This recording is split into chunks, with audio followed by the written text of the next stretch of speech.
Ka ịga n'ihu n'akọ ndị fọdụrụnụ. Nzuko nkịtị nke abụọ ọgbakọ omeiwu ECOWAS maka afọ 2023 amalitego na Abuja.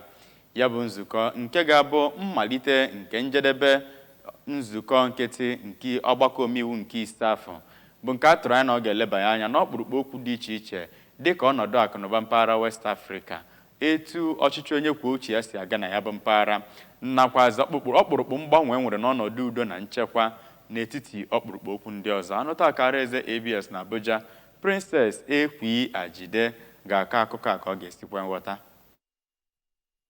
N'ozi ya ka onyeisiala Bola Ahmed Tinubu gosipụtara ọnụnọkụ n'obi ya na nkata akpara n'ọgbakọ a ga-ada ụda ọfụma ma bụrụ ihe ga-ewulite ọgbọ ọdịnihu. Onyeisiala Tinubu bụ osote onyeisi Senate Jubril Barau nọchitere anya ya sịrị na site n'ịgba mbọ ndị ECOWAS, ọtụtụ obodo jikọtara ọnụ site n'okporo ụzọ ma gbochie ekweghị ekwe dị n'etiti ndị asụsụ French na ndị English nweta udo n'etiti ha. Na mbụri n'okwu nnọọ ya ka okwuru ndị omebe iwu ECOWAS Dọkịta Sidi Tunis sịrị na ọnọkọ nkịtị nke abụọ a bụ maka ikwudosi ike ego obodo nke bụ n'usoro atịkụlụ nke 7 nke mgbakwunye ego maka nkwalite ike omebe iwu.